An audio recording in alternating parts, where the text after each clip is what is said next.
नेहमी सिन्नरच्या आजूबाजूच्या परिसरात अपघात असो अथवा इतर दुर्दैवी घटनेतील रुग्णांचा जीव वाचवण्यासाठी तत्पर व जीवाची बाजी लावून इतरांचा जीव वाचवण्यासाठी प्रयत्न करणारा रुग्णवाहिका चालक गणेश काकड या युवकाने आपली स्वतःची जीवनयात्रा संपवल्याची दुर्दैवी घटना घडली।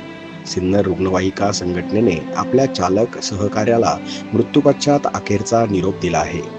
गणेश काकड वय 32 वर्ष याने 27 मार्च रोजी राहत्या घरी गळफास घेऊन आत्महत्या केल्याची घटना घडली। आत्महत्येचे कारण अद्याप अस्पष्ट आहे। गणेश काकड हा सहकार्य आणि सामाजिक कार्य करणारा रुग्णवाहिका चालक म्हणून गेल्या काही वर्षात प्रकाश झोतात होता। त्याच्या मृत्यूपश्चात सिन्नर तालुका रुग्णवाहिका चालक मालक संघटनेने सर्व रुग्णवाहिका दिमतीला घेत अंत्ययात्रेत दिवा लावून मार्च करत आपल्या लाडक्या सहकार्यास अखेरचा सलाम दिला।